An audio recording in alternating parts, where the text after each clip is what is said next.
क्या आपने कभी गौर किया है कि हमारी दृष्टि यानी देखने का तरीका ही हमारे दुख सुख का कारण बन जाता है।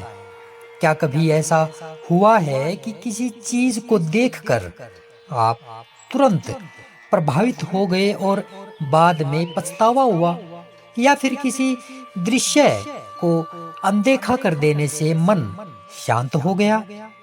आज का सूत्र हमें दृष्टि की गहराई में ले जाकर यह समझाता है कि वास्तव में हम क्या देख रहे हैं और कैसे देख रहे हैं।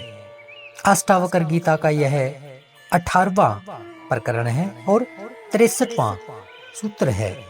इस सूत्र में अष्टावक्र जी हमें कह रहे हैं, जो व्यक्ति भ्रमित होता है उसकी नजर हमेशा भावनाओं से भरी होती है, यानी वह चीजों को जैसा है वैसा नहीं देखता, बल्कि अपनी कल्पनाओं और उम्मीदों से देखता है।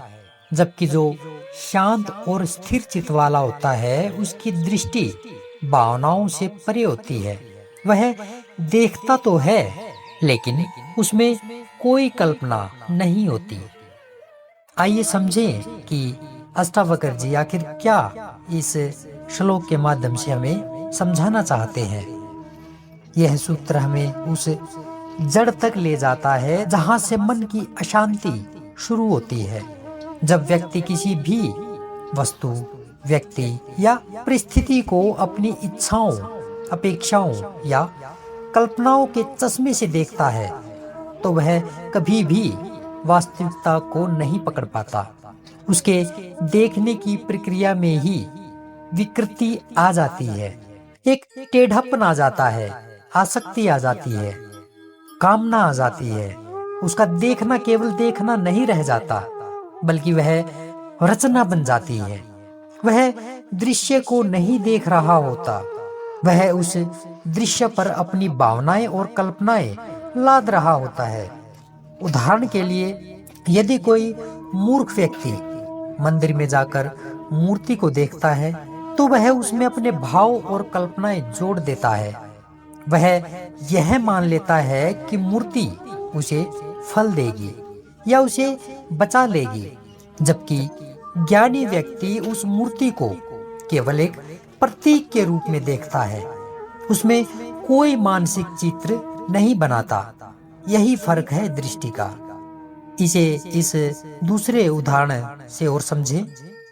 अगर एक दृश्य को देखकर कोई व्यक्ति कहता है कि यह शुभ है, दूसरा कहता है कि यह अशुभ है, असल में दोनों का देखना प्रभावित है, किसी की पसंद किसी की नापसंद।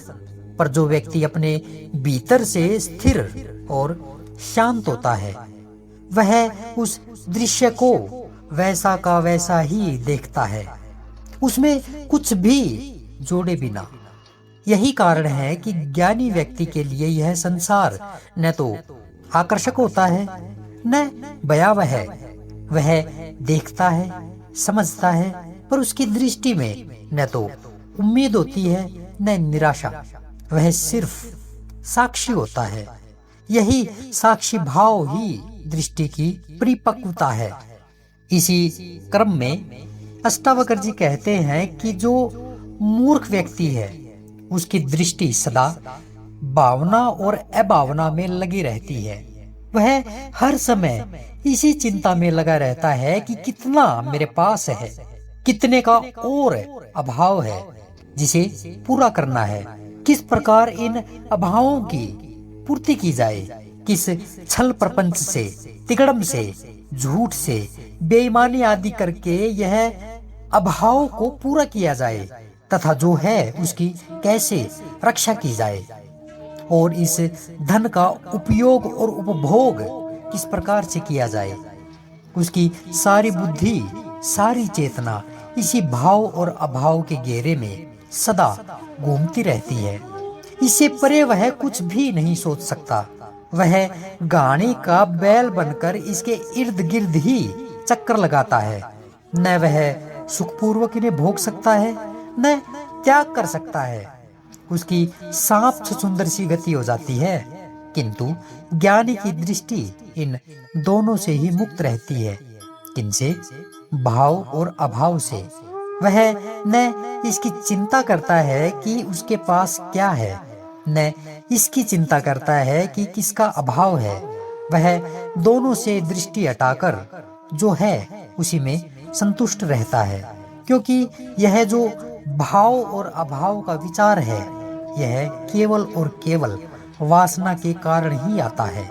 ज्ञानी वासना रहित हो जाने से इस घेरे से बाहर हो जाता है। ये भाव और अभाव तो ज्ञानी के भीतर भी उठते हैं, किंतु उसकी दृष्टि इन पर नहीं जाती। अंततः आपको ये समझना चाहिए और अपनी तरफ ये उंगली उठानी चाहिए कि आपकी दृष्टि क्या अभी भी भावनाओं और कल्पनाओं से ग्रस्त है, या आप उस सहज देखने की ओर बढ़ रहे हैं जो केवल देखती है पर प्रतिक्रिया नहीं करती। क्यों न हम आज से ही अपनी दृष्टि को शांत करें और साक्षी भाव से उस संसार को देखें। इसी के साथ अगले सूत्र में कल फिर मिलेंगे। तब तक के लिए नमस्कार।